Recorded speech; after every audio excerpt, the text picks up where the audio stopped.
morning or good afternoon, I guess, if you're on the East Coast or anywhere else in the world.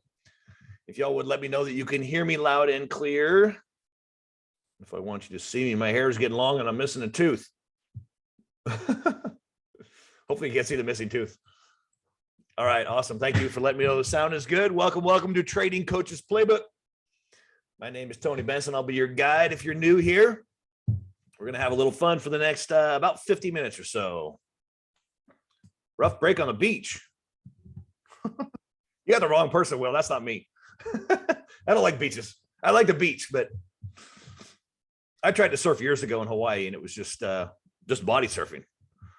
I gained a new respect for surfers because it's a lot more challenging than I realized. So, but I'm good to go. I got my cup of coffee. Oh, Long Beach. Thank you. Yes. See, I already forgot about it. That was last weekend. Yeah, we went to.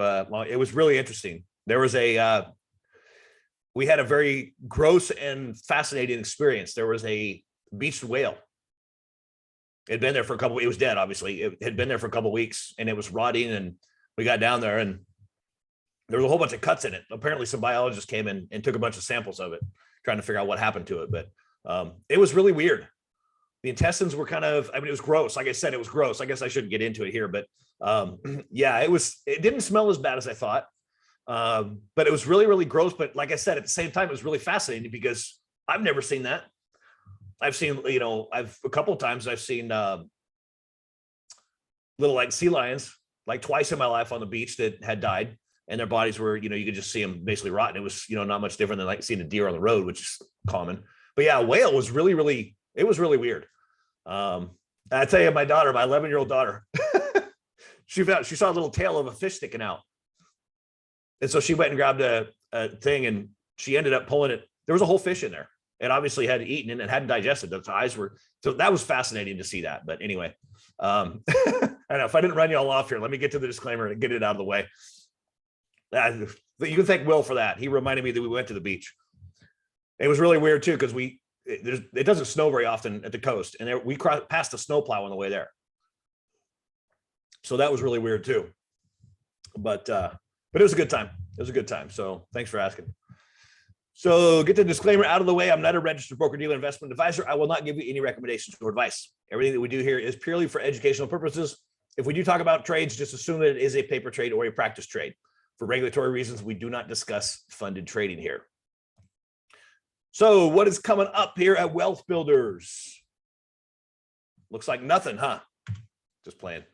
So Monster Market Movers is April 27th. That's just a few days away at 8 p.m. And then Trading You, the 28th and the 29th. That's right. The 29th is when I will be doing it. So, and we'll have an open market. So if you do have Trading You and you can make it to that one, that is going to be during market hours. So we are going to have some fun. There's only, in the last couple of months, we've had a couple of, what was it? I think it was my last Patterns in Flash class. For those that subscribe to Patterns in Flash, I do a class once or twice a month, a live class. And the last time the market just happened to be open, which made it fun, right? Because we could trade real time. So that's next Friday. So if you can make that at 2 p.m. Eastern time, that'll be fun. I'm not sure who's doing it the night before. Inner Circle is the 19th at 8 Eastern time. And then Mastermind Group, of course, every Tuesday at 8 to 9. And then Power Hour, the free online workshops, Power Hour with Rob at noon Eastern time on Monday. And then Trading Coaches Playbook, this one right here, we have every Friday at noon Eastern time. Market Mornings with Rob, every morning at 8:30 a.m. Eastern time. So I think it was last Friday, he called me and asked me to fill in. He wasn't feeling well. So that was fun, actually. I enjoyed it. And then Key to Be Free. That is 3 different dates, May 7th, 9th, and 11th. And you see the different time frames there. Power Option Plays is Tuesday and Saturday. And Covered Call Explorer on Thursdays. And then E-mini Think Tank with Brandon Monday, Wednesday, and Thursday with the live futures trading. Of course, you can find us all on the social media there. And Brandon's got this, Discover the Hidden Opportunities that Trading Futures holds. So, and that should be awesome. Honestly, I haven't I haven't dove. What's the proper grammatical term? Doven? I think it's no, I don't know. I haven't really played with futures. So, but I know they're very popular and they can be awesome. I know I've watched a lot of Brandon's stuff and I'm intrigued by it, but if it ain't broke, don't fix it. That's kind of my attitude. So I'm doing just fine with what I've got going. So I kind of just leave it there. But if you're interested in futures, he is definitely the expert to go to. So, oh, thank you, Amy. Amy just put a link there to his deal. So one of the things I focus on is charting, technical analysis. That is my niche. That's where Patterns of Flash came from. My love and passion for technical analysis and patterns, especially. So, and the interesting part, not interesting, but the reason that I stay in my lane, if you will, charting is the core of everything. I don't care if you're going to trade futures or options or stocks or currencies or crypto. It does not matter what instrument you trade. Charting is the core of it. You have to know how to read the charts. When you go see Brandon, if you're learning futures, you're going to have to understand the charts. You got to recognize the patterns in the charts. He's going to talk about it endlessly too. We all do. Rob does. We all use charts. Every single trader, no matter what instrument, no matter what strategy, no matter what you are trading, it requires the skill of learning to read the charts, of reading the charts, right? So that's one reason I basically stay with technical analysis. It's the core of everything. And the other question that comes up a lot with regard to charting is, well, what if I'm trading intraday? What if I'm day trading? What if I'm a long-term trader? That's the beauty of the charts. They're universal. I don't care what instrument you trade. I don't care what time frame you trade. If you want to day trade and look at a 1 minute and a 5 minute chart, the concepts and the principles are still the same. They're always the same. So patterns, and that's the beautiful part about patterns, is they're consistent, repetitive, and reliable, right? They repeat over and over and over again. And as traders, that's what you want. You want consistency, right? You want to see your account growing steadily. You don't want to have these, one massive win and then you give it all back over time, right? That's like going to the casino, right? And you hit one big pot jackpot and then you give all the money back by the time you leave. Nobody wants that, right? And patterns give you that consistent, reliable deal because they are based in human emotion, which takes me to the topic of today. Yes, he is a CMT. And that is a chartered market technician, if you're not familiar with that. That's basically a designation you can get through the Market Technicians Association, the MTA, basically saying you have an in-depth knowledge of technical analysis and a whole bunch of other stuff. So, but today we're going to talk about the difference between hedge fund traders and us. Any guesses on what they are? Well, I take a quick peek. For those of you who don't know me, you can probably see behind me. I've got a machine that is purely dedicated to trading, and you can see it behind me. That's the monitor, or I've got three, one giant one and two regular size ones. But so sometimes I peek back there to see what's happening. This machine, I have two screens here that I use for emailing business and coaching and all that stuff. So that's just purely dedicated to trading. I've got my practice account up here too, and I think I've duplicated most of the trades in there actually. So, in fact, now I'm about to get cranky because I've got one. Yeah, dang it! I got one specific practice account that I do everything in. The other one I don't even want it there. I should have seen if I can get rid of it, but I just realized now I realize why there's duplication there, and I just got into a trade. You want to see that before we go? I'm going to get into this anyway. I just moved a little bit. You all want to see it? We'll go there. I'm going to divert real quick. Hey, Brenda. So Lowe's is what I'm looking at. This is one. Well, that's what's not necessarily challenging, but I'm going to go. And this is, again, it's a practice trade. You can see this is a simulated account. That's what we do here for regulatory reasons. Oh, really? Interesting.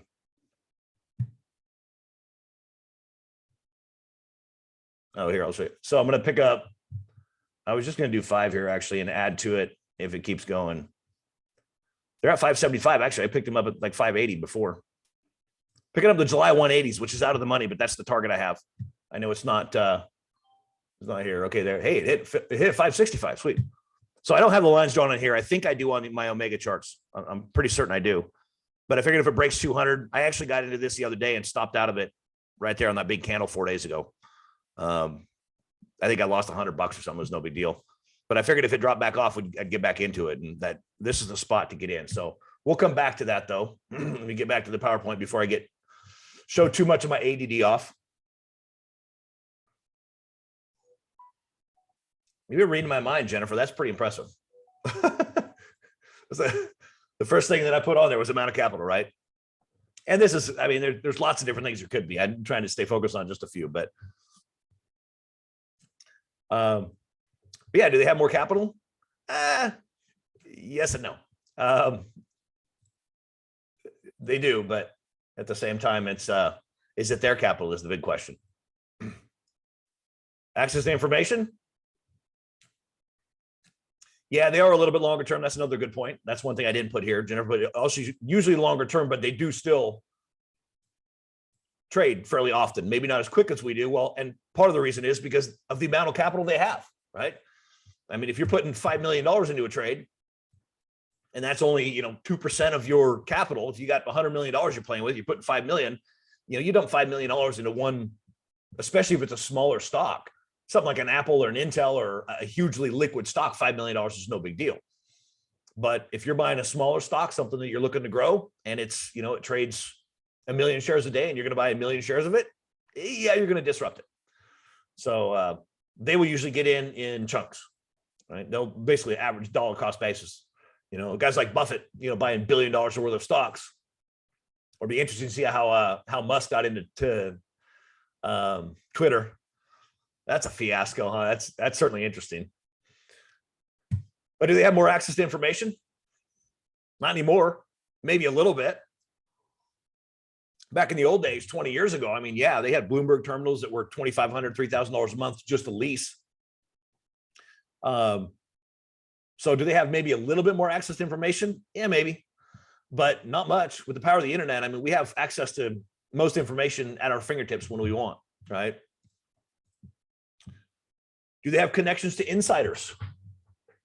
And the answer to that is yes. Do they take advantage of it? I don't know. It's you never ever know what's happening behind the scenes or on the golf course or anywhere else, right? It's like, hey, how are your earnings? Wink, wink. I mean, do they talk in code where they're not actually telling each other what they're telling them, but they're telling them? Yes, Jennifer, it is illegal. But so is speeding. And I speed all day, every day when I'm on the road, if I'm driving. The question is, do I get caught? And sometimes I do. And when I do, I have to pay the fine. Right? So, again, it's like if you know people, if you're connected to an insider and, they may say it without saying it. So it's one of those things. And a lot of this comes from, and if for those of you that have gone through Patterns of Flash already, you probably know this. You probably have heard part of the story, or the whole story actually, because I did tell the whole thing, and I don't have enough time to get into it here. But and I'll bring it over to show it to you real quick. Is inside this tool, there's about 8 hours of video, and in these two videos right here, I talk about an experience that I had, which was fascinating and left me giddy for several weeks. And I'm still, I still get giddy about it just thinking back to it. So yeah, Martha Stewart. Thank you, Amy. For those of you that haven't had Patterns in Flash, you get a 2-week trial. So Amy just put the link in there. Oh, you don't remember, Will? Well, you have to go watch those again. No, that's okay. The stories aren't important other than the fact that the stories confirmed what I already understood about role reversal and round numbers. Those two lessons. And I'll just tell the short version here. These two concepts from a technical analysis standpoint are important, right? Y'all have probably heard the theory of, jump to 100, where round numbers are important. What was interesting is that a gentleman that I knew when I was a kid, we were family friends, hung out, Super Bowl parties, New Year's parties. We all got together as families. We were kids, played together. We were all the same age. He moved away when we were 12, just before junior high. And I think I'd seen about a high school graduation. Well, turned out I found out somehow, I think through Facebook, a mutual friend or something like that, he's in New York City. And I was out there doing a workshop. And this is back in 2010, I think, 2011. Yeah, because it was after the 2008 crash. And so I messaged him. We ended up getting together for a meal, and we sat there for 3 hours catching up. And I'd asked him what he was doing. And lo and behold, guess what he says? I work at a hedge fund. I went, what? And I mentioned trading. And so we were just kicking it around. And it was mind-boggling because I did not say anything. I barely talked about charting at all. I mean, I basically said, I use technicals. That's how I trade.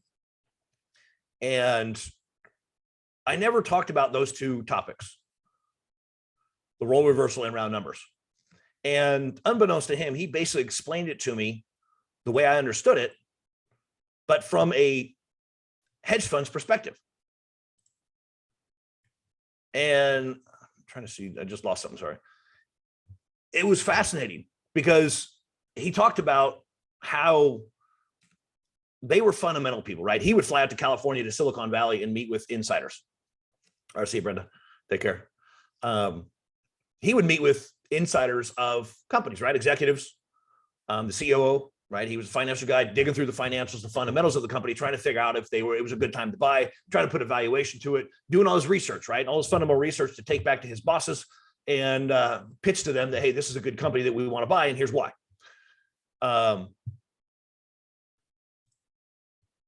And he talked about how they would value a company at, say, $20.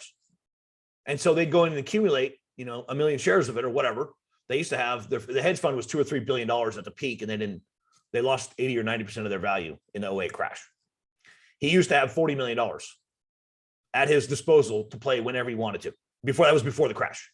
Now, I mean, at that time, he was kind of bummed out. He was kind of talking about it negatively because he had to basically take his trading ideas to his bosses and have them approve it before he got into any trades. Before, he just had $40 million to play with whenever he wanted. Hence, I asked the question, the amount of capital, but is it theirs? See, it wasn't his money. It was the hedge fund's money. So if you put yourself in his position, if he buys a stock at 20, he goes and does all the research, figures out, hey, we think it's worth 20. So they go in and buy 1 million shares at $20, averaging $20, and the stock drops to $18. He's freaking out because, especially if he's using his own money, right? If he's using the 40 million that he had, it's not his money, it's his boss's money. And if you lose a bunch of your boss's money, what do you think your boss is going to do? You're fired, right? You don't keep your job very long if you're losing all your boss's money. So he said, it get to 18 and all of a sudden, and he was talking about it not only from a first person perspective, but also the other traders that he worked with inside the hedge fund. You buy this thing at 20, accumulate a bunch of it, and you're down $2 million, it's 18, and all of a sudden you're starting to second guess yourself. And this is what he's telling me, right? You're starting to wonder if maybe your valuation was off, and then all of a sudden it's a 15, and now you're freaking out because you're down 25%. And now you hate the company. You go, this company's a piece of junk. You did all this research. You spent days or weeks trying to figure out what a good valuation is. You think $20 is a good deal. Now it's at 15. You're underwater 25% because you just lost 25% of your boss's money on this one trade. You're kind of panicking, right? And so he'd say, and then you decide that, okay, it's at 15. I want to get out of this stupid thing. When it gets back to 20, I'll get out. And as soon as he said that, I remember him specifically saying that. When it gets back to where we got in, we'll get out of it. Now, what does that sound like? Role reversal. And if you ain't all familiar with that concept, it's something that you absolutely must learn with trading. And I'm trying to think of the one that there's several. Cisco's a perfect one. So there's this big, huge support right here. I know there's a lot of lines on there. I'm going to get rid of a couple of those actually, just for, we don't need that anymore. Whoops. We know this line right here at 53, you can see the amount of support that it has there. It's bounced here, it's bounced here, it bounced here. It dug in, it held this line kind of area. It broke below it. And where did it use it in a rollover? Right there at that same spot. Somebody got in the trade here at 53 because, hey, look, there's lots of support at 53. If you get into the trade right here and it breaks down here, it goes to 51, you're like, I want out. It gets back to 53, I'm getting out. It gets back to 53, you're out. In comes the selling pressure. So people are buying here because it bounced before, and then when it breaks, they want to get even. because nobody wants to take a loss, right? Because taking a loss stinks. But what was interesting is he tells me that story having, I don't know how much he knew about this concept from a technical perspective. It didn't sound like from the way he was talking that he understood it. But here he is explaining to me that not only himself, but the other traders inside the hedge fund are literally creating the role reversal concept from a charting perspective. And he also, in kind of the same arena, was talking about, the $20 price point. Like if we're looking at a stock and it's at 25 and we think it's a good buy at 20, they'll start to accumulate it when it gets close to 20, right? Because if they're buying a huge chunk of it, they're not just going to go blazing in at 20. So they start to accumulate it when it gets close to 20. So they're looking to kind of dollar cost average in, if you will, and they're looking to just get pieces of it.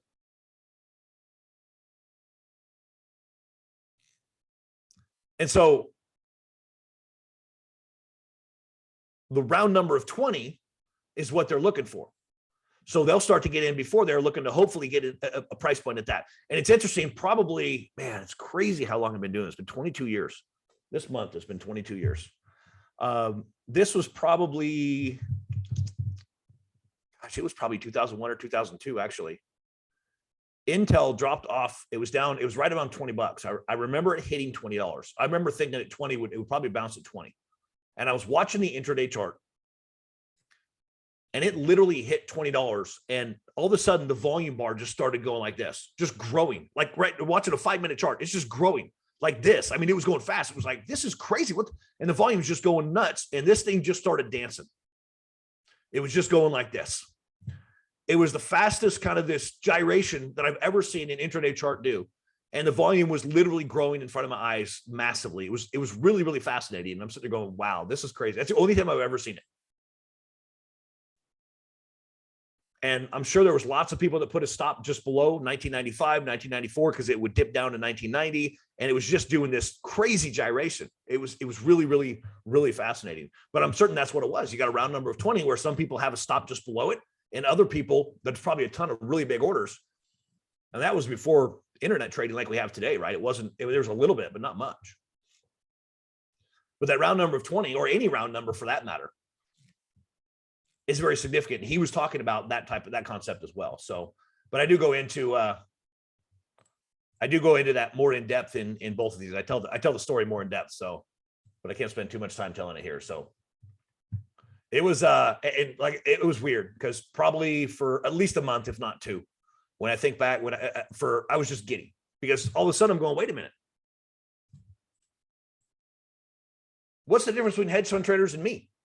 Because I used to think that hedge funds had all these advantages. They've got all this information. They've got all this access to capital. They've got all this money to trade with, which is an advantage for them, right?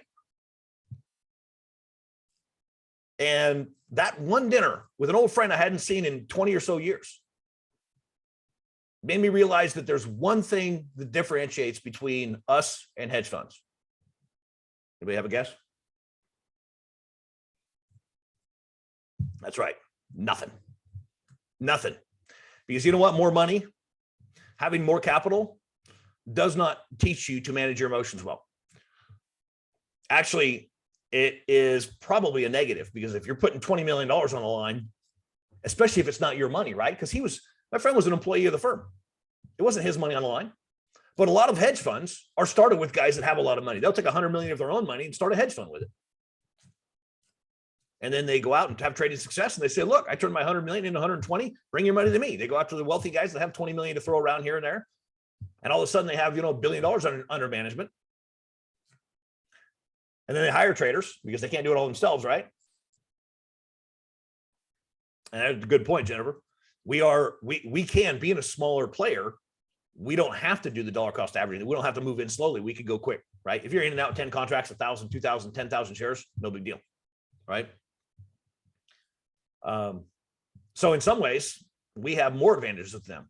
But in reality, there's no difference between us, because it's right here that matters in trading. It's what's between your ears and how you manage it. The amount of money you have doesn't matter. I'll never forget when I first started, I was thinking, if I just had 50 grand, I could really tear it up. Because I was 24, young and dumb. I had no money. I had to save up a bunch of money to start trading, funded trading. And I remember thinking, if I just had more money, More money means looking back on it, more money, I just would have lost more. Because the amount of money you have doesn't matter.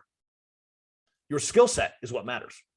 And if you're not focused on learning how to trade, specifically learning how to chart well, then you're probably going to struggle. The amount of money you have means nothing. You can start with $500 or $1,000.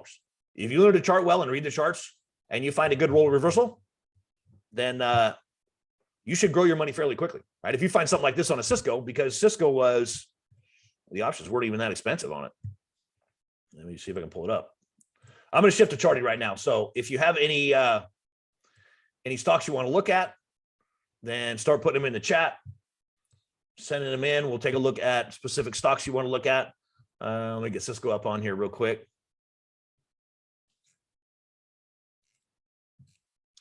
I'm glad you said that, Jennifer. Because yeah, it's like I said, I started this, it was April 3rd and 4th of 2000 when I started. I sat in a workshop having no idea what I was getting into and started learning about the market. I was like, ooh, and I remember thinking over and over, if I just had more money. And looking back after blowing up my first account, I scrounged up $1,000, threw it in the market. I thought it was the bottom, like everybody else was thinking, and I blew up my account, like most other traders in that time that got destroyed when the market crashed in 2000, right? They were geniuses in the bull market. But once a bear market shows up, that's when you find out who the real traders are. If you flourish in a bear market or in a sideways market, that's when you know that you're a trader. If you made a bunch of money on the run up in the last year and a half, you may be a trader, you may not. The next year or two will determine if you're a trader or not. And like I said, the amount of money you have does not matter. Honestly, I set up accounts for my kids. Yeah, it was 2 years ago. I just threw $1,000 in there, trying to get them interested and motivated to learn to trade. Right? They were 9 and 13 at the time. They're 11 and 15 now, and they haven't really done much with it. I kind of played with it a little bit, but I wasn't that focused on it. And I think it was they were both at about 15 or 1600 a few days ago. And I've started duplicating a few of the trades that I've done in there. And they're both at, well, actually, I don't know where they're at, but my son's was at 2000 this morning. So that's up 30% in the last week, just on 2 or 3 little trades from 1500 to $2,000. My daughter's is the same. Hers is $100 behind it. 1500 to $2,000 is 30% in a week. So, and I'm not trying to brag. I'm just saying it doesn't take a lot of money. I mean, you pick up one contract. I got them into 2 contracts of Disney at $295. I don't know, 3 weeks ago, put a GTC out for $4 on one contract. It hit a week later. So now our cost basis on one other contract is $1.95. So we're in one trade for $200 and they're at, I don't know, where's Disney at? It was tanking a little bit ago. Yeah, it's down another 245. There it is right there. And we're in back here at like 135. And I went longer term out of the money. Actually, I bought January's. I think we bought the hundreds because I'm expecting it to go to 100. And it certainly looks like it's going to. They got beat down with Netflix because they have their streaming service. And all this news and the whole going woke thing is killing people. And I've said this a bunch, is I don't care where you're at politically. I don't care what your beliefs are, but don't try to use your power as a corporation to shove it down my throat. You want to believe in that stuff? Fine. If I'm going to Disney World or Disneyland or anything Disney, I'm going to be entertained. If I want politics, I'll watch the news. I don't want your political BS. That's one reason. I mean, if I watch football, which I don't watch much anymore, or any sport, I'm watching it to be entertained, to enjoy the thrill of the sport. I don't want your political BS. So that's my 2 cents. You're an entertainer. Movie actors, theaters, they're entertainers. I love Goldie Hawn. I don't love her as an actress. I just saw an article probably a month ago. Somebody asked her what do you think about this, about politics? And she said, I don't do politics. I don't talk about it publicly. She said, I stay in my lane. I'm an actress. That's what I do. I'm going to stay in my lane. And I have a tremendous amount of respect for her for doing that, because you're an actress. You're an entertainer. Do your job. Anyway. But Disney is killing themselves. And I saw something, I don't know how true it is, but I saw something where they lost 350,000 subscribers. And I know people personally that were canceling their subscriptions. I never had one in the first place. They're canceling their subscriptions to Disney for political reasons, because Disney's going woke. And there's a lot of people, at least half the country, that doesn't like that. So, I mean, Disney stock's getting punished. Their business is going to suffer. because a lot of people are, you vote with your money, right? If you don't like what a company does, don't spend money there. So, and eventually I think that these companies will figure out that they're hurting themselves by trying to get involved in the political game. Again, like Goldie Hawn, stay in your lane. You're an entertainer. Entertain. Anyway. But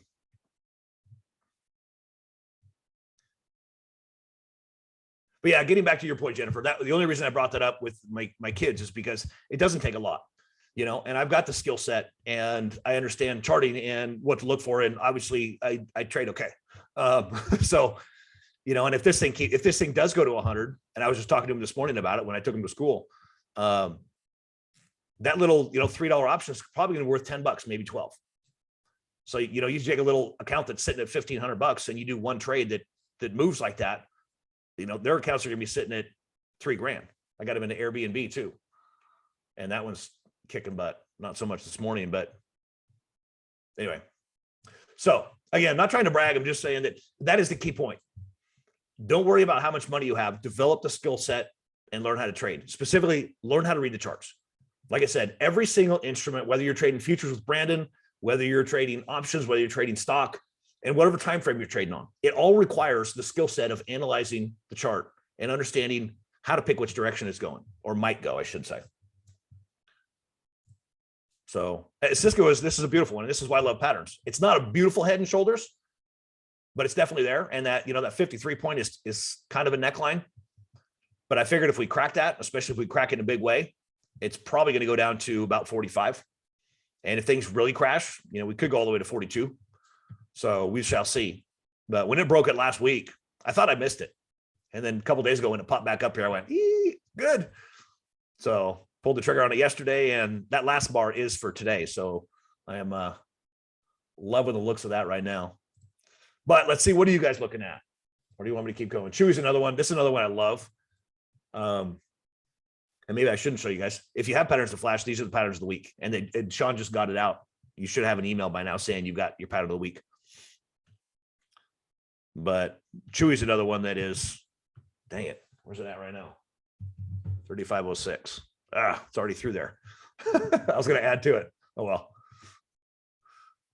I'm going to do another quick update because obviously the market's dropped off. So that's a nice thing. We get intraday updates on here, but where's Abbott? Abbott's one I got long on yesterday, which is not working out. Just so you know, I have one in this. I'm waiting to see where it closes. This is one I put a contingent order out there to hit. We have kind of an inverted head and shoulders, left shoulder, head, right shoulder, if you know that pattern. And if it breaks above the neckline, then we could run to about 130 or so. And so I put a contingent order out there yesterday, right above the high of the day, and it ran up and tagged it. And of course, today it's not working out well at this point. We'll see how it closes. Because you go back to days like this, here it dropped below it, and then it rallied back up. I don't know if it will stay or not. We have an evening start taking place right now. So towards the end of the day, or if this thing starts to trail off even more, then I will bail on this and just take my loss. But I've got so many other ones that are working out so well, I really could care less. I could lose $600 on this, and it's no big deal. So I could, if it keeps going, I could lose 1,000. It's 10 contracts. So, oh yeah, spiders. Oh yeah, where's the spiders at? It's getting hammered today. It got hammered yesterday. Yeah, down 6. Yeah, that's what I saw last. And if you're not familiar with patterns, okay, I know I see a lot of names that I haven't seen before. And I will cover this real quick because it is critically important. Those of you who know me know that my favorite pattern is the head and shoulders, right? And you see on the SPX, we have a left shoulder here, a head, and a right. Now we have 2 right shoulders. Let me show you something. If you haven't seen this before, don't let it freak you out. If you're looking for the bottom of the market or looking for a time to buy into the market, I'm going to suggest that you wait.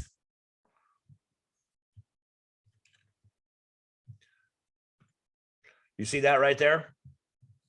Left shoulder, head, right shoulder. This is 2007. I showed this a couple weeks ago on Benzinga with the guys that was on there. I think I was with Aaron that day. He was asking me a bunch of questions, and I said something about it, and he remembers that my favorite is the head and shoulders. Because it is. And here's part of the reason why. Okay, that's the 2007, right? And November, what was that? Yeah, January of 2008 is when it cracked the neckline. It dropped off, it came back up, did a roll reversal, what we're talking about today, right? Roll reversal, came back to the neckline and that close to that area, and then rolled over and tanked. And everything just crumbled, right? That's 2007. What do you see there? I'm just saying. And I've been talking about this since the peak back here in 2020, actually. I was too far ahead of it, which was a mistake on my part. I mean, I've been expecting it because, and the more this market continued to run, the more I realized that when it does turn, it's probably going to be ugly. And I don't know how many of you follow real estate. I'm not super deep into it, but I follow it enough to know that mortgage applications have dropped off dramatically in the last 2 or 3 weeks. I was just talking to a real estate agent earlier this week, I think it was. And she said, yeah, at first she kind of alluded to it, said something about kind of slowing down. And then we got interrupted. And I went back to her and I said, you just started to talk about the market and how it is. And what were you going to say? Because I really want to know, right? Because she does it full time. She's a real estate agent. And she said, yeah, the last couple of weeks, it just slowed down. I go, like a little slowdown or dramatic slowdown? She was dramatic. I went, okay. So new home applications are dramatically off. The rates, interest rates for mortgages jumped a bunch. So, and I figured this would happen, especially on a short-term basis, because everybody's gotten drunk on really low interest rates. And everybody looks at the interest rates. They don't look at the price you're paying for the house, which in my opinion is a massive mistake because there's an inverse relationship between the interest rates and housing prices, right? So when interest rates go up, the valuations of houses come down. And a lot of people are feeling wealthy right now, especially in the Seattle area where I live, because east of Bellevue, where Amazon's building and growing, literally houses doubled year over year, 100% increase. Insanity. If you bought a house last year for $1 million, today it's worth $2 million, or so they say. But if your interest rate went from, you could have gotten 3% 3 or 4 months ago, and now you're going to pay 4.5%. And you're looking at it going, I'm not going to pay $2 million for that, $2 million for that. I'll pay $1.5 million because I can afford it that way. But I don't know. The people keep saying there's not going to be a crash in the housing market, and there may or may not be. I don't know. It's hard to say. You never know. But to see applications drop that dramatically is a pretty big deal. And then I've seen inventory spike a decent amount. A lot of people that want to catch the end of the market, or maybe they were waiting for the right time to sell. Now they're trying to sell, so they put the house on the market. And a lot of them, I poke around Zillow just out of curiosity and obviously staying up on things. But a lot of them have already dropped their price. They put it on the market and 2 weeks later dropped their price. There's one listed somewhere they put it in, I think, $2 million. They already dropped it $150,000 after 2 weeks. I mean, $1 million in Seattle is the average price. In Bellevue, it's over $1 million now. It's $1.5 million, I think, is the average price for a house. Just a regular little 1,200, 1,500 square foot house. We're as bad as Silicon Valley. So anyway, what I was getting at is there's this kind of what I see as a perfect storm. You've got the real estate market is at all-time crazy highs. Interest rates pretty much guaranteed to go up. They already have spiked pretty dramatically, relatively speaking. So a lot of people that maybe have been looking in the last 3 to 4 months, maybe 6 months, that wanted to buy, they're going to sit and wait. You know what? I'm going to wait for the rates to come back down because everybody thinks that it's just temporary. Things will get better and the rates will drop back down and I can get it 3%, not 4.5%. But I don't think that's likely. They might taper off a little bit to the downside, but then when the Fed raises rates again, because they're going to have to, the interest rates or inflation can't keep going at this pace. It's killing everybody.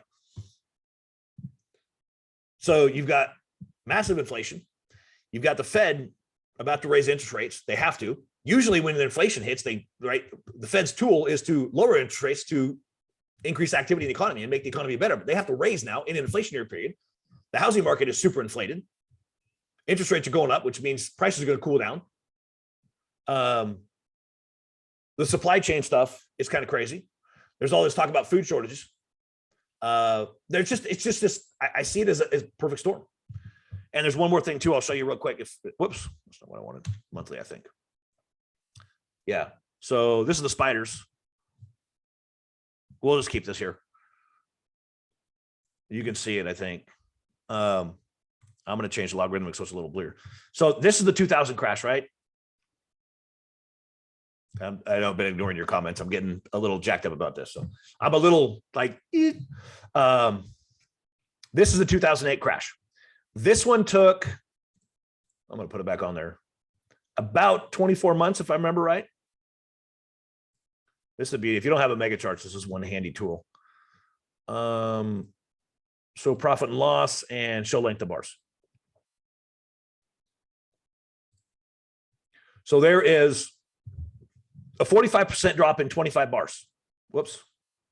Oh, I can't duplicate it. Okay. So 25 bars, this is a monthly chart. So that's 24 months, basically 2 years. It dropped 45%. Now I'm going to drive from the peak of the 2008 crash, where you just saw that head and shoulders, to the bottom in 09. And change this. We don't care about that. Length of bars. So percentage and length of bars. So it dropped about 50% in 17 bars, which is about a year and a half. How many people were trading online in 2000? Not many, right? It took a full 2 years to drop 45%. In 2008, there was a lot more people trading online, significantly amount. Probably, I'm going to say we probably had 2 to 5% of people trading online in 2000 because there was a little bit. We were probably 30 to 50%. I don't know if there's data on that or not. It'd be interesting to see. There's probably 30 to 50% of people trade online in 2007, 2008. It dropped in 18 months, 50%. Now, pretty much everybody, except for the long-term investors that are buying mutual funds, are trading online. So if we duplicate this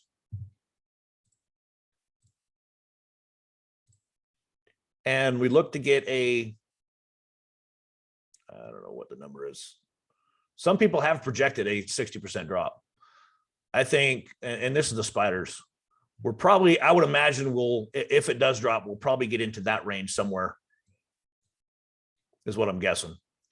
If this thing does crash like it did in 2000 or 2008, I would say we're probably coming down to that area. In fact, there's a, I don't know where the long-term trend is. I know I used to have this on here. That's not spectacular, but so, but that's the thing. You can also see that we had this trend like this in 2000. These, I haven't ever drawn lines like this. So they'll break the trend eventually at some point, right? And interesting, actually, I have never drawn the lines like that on there. Look at how steep that ascent was in the late 90s. And then the ascent that we had here from 2002 up to 2007 was about the same as the ascent we've had here. This is a logarithmic chart. I'm going to switch back to regular and see. Yeah, it looks about the same. But, and again, I'm not trying to freak anybody out or scare you or be like, but wouldn't you rather be prepared? I mean, I don't know how many of you were traded or invested in the market back in either 2000 or 2007, but it's no fun to watch it just crash. But if you can learn to recognize this and see that it's a pretty likelihood, pretty decent likelihood with all the stuff going on, that the market, and you can see it doesn't stay overheated like this for very long. At the very least, we're probably coming down here to about 325. And if it does crash in 200 or so on the, this is on the spiders, of course, not the SPX, but it's the same thing. So I'm actually going to get rid of all of that stuff. I'm just going to clean that up completely. So in other words, when you learn to recognize the pattern, hence the reason I stay focused in my lane on charts, I don't care what you trade. I don't want to be anything long-term, but this right here is a huge sign that the market is weakening. Whether or not it stays or it plays out like it did in 07, I don't know. But am I ready for it? And am I going to take full advantage of it if it does continue to drop and crash? Absolutely. All right, let me get back to some comments.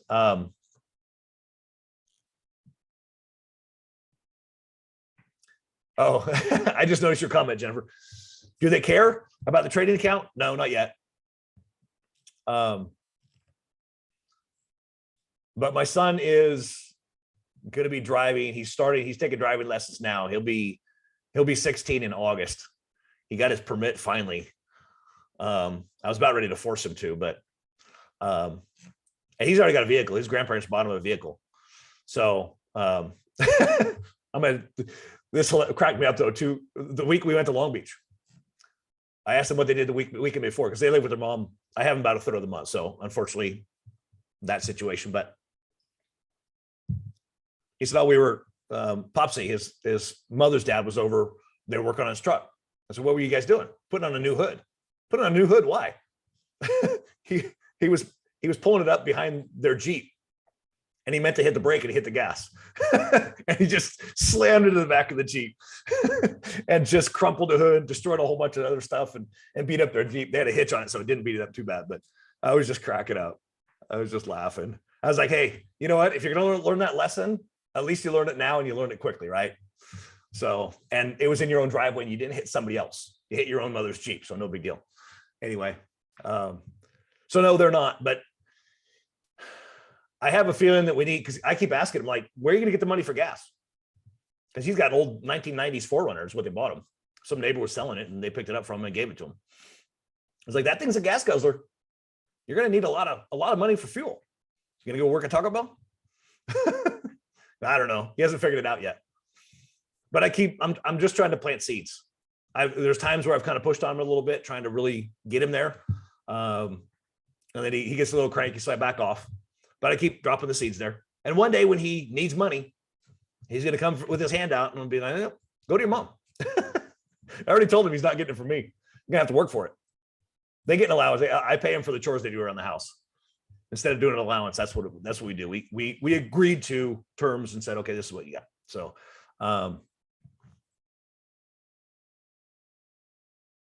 Facebook and Google.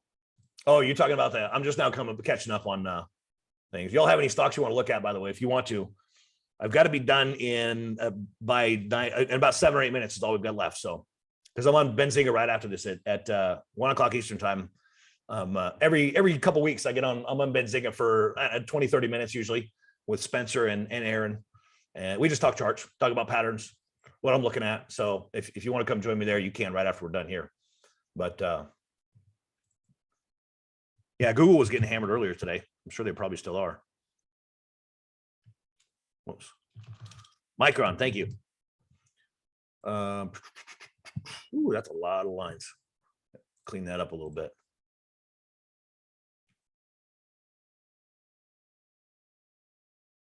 Yeah. Yeah, I don't love the inverted head and shoulders either. Unless we're truly at a bottom. Yeah, the head and shoulders, when things drop, well, dang it, that's not what I wanted. I mean, as you know, that's one of the reasons I love trading the downside, because things fall a heck of a lot faster than they go up typically. So, I mean, look at the 2000 crash took 24 months. From 2000, it took 2002 to 2007 to get back from the bottom back to the peak. It took 5 years to go up, 2 years to crash. 2008 it took 5 years to get back up there, and it took 1.5 years to crash. And then how long did it take to get back up to, 2020? So bullish trends are long, bearish trends are usually short because people just bail, right?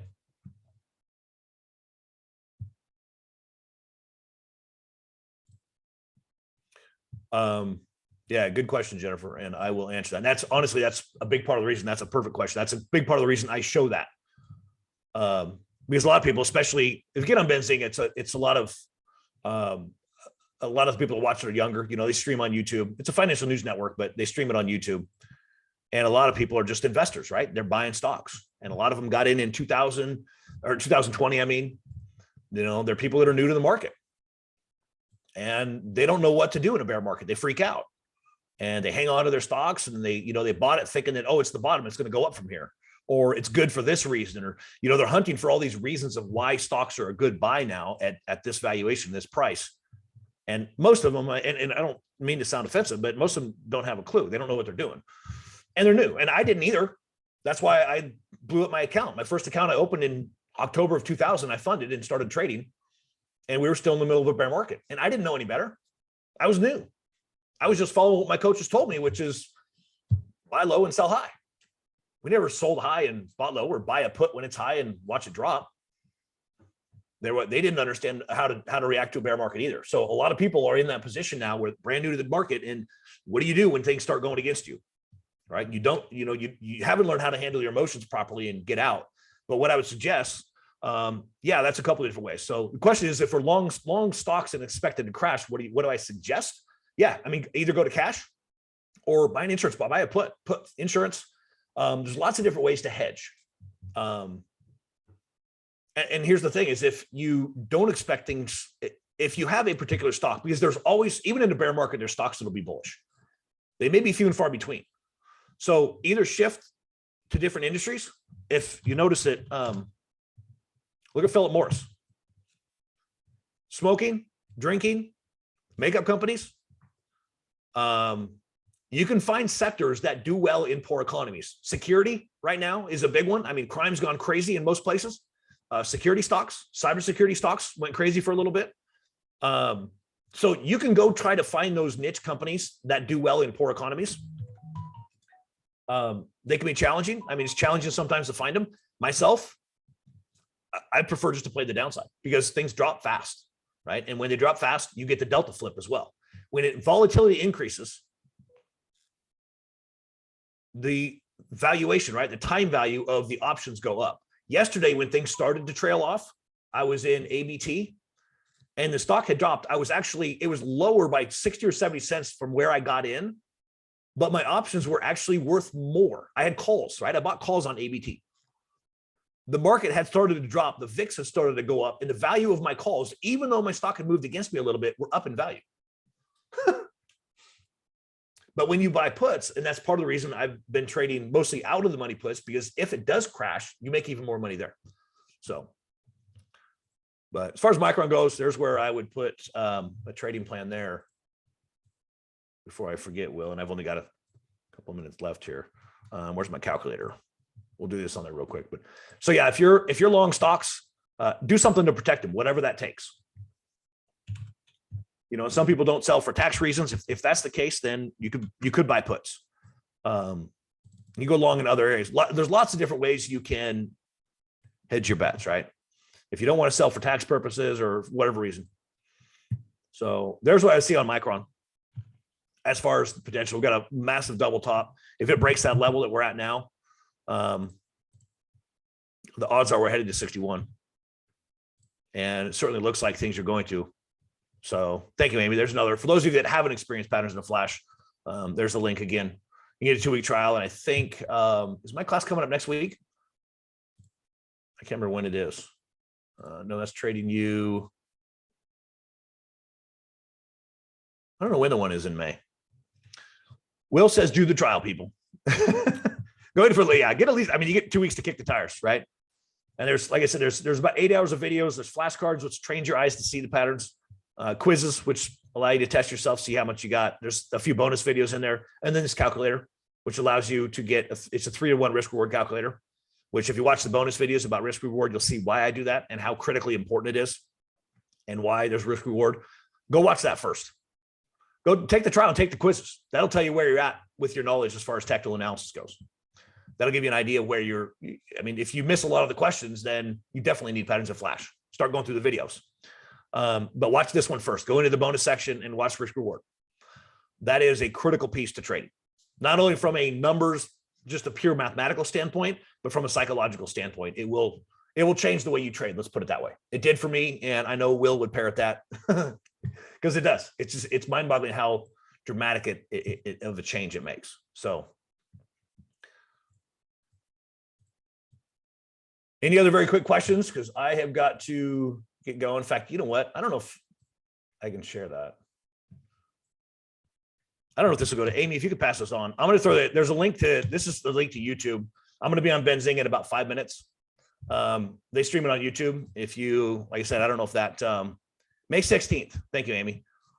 I was looking at my calendar real quick. I just couldn't find it quickly enough. So May 16th at 8 p.m. Eastern time is the next Patterns in a Flash. Is it a promo or the 1 hour class? Should be the 1 hour class. So, but I appreciate that, Amy. Thank you for getting me the info. So thank you, Jennifer. I appreciate the the comments and the questions. You gave me some perfect segues, so it's very much appreciated. So I like that. So then join me in Patterns in a Flash, and we'll have some more fun there. You get a pattern of the week once a week. Typically, you get it every Friday, where I show at least one pattern and what I like about it, and basically a trading plan. So, and some people will tell you that if you take those trades when they pop, then it will pay for the subscription easily by itself. Just the pattern of the week will. So at least that's what I've been told. I haven't verified that, but that's what I've been told. So, all right. Thank you all for coming and hanging out. You're the one I was referring to, Will. You told me that many times, and I appreciate that. So, the pattern of the week pays for it. So anyway, if you follow, that is. Anyway, all right. Y'all have a great time. Thank you. Appreciate your time. Have a great day. God bless. Bye-bye.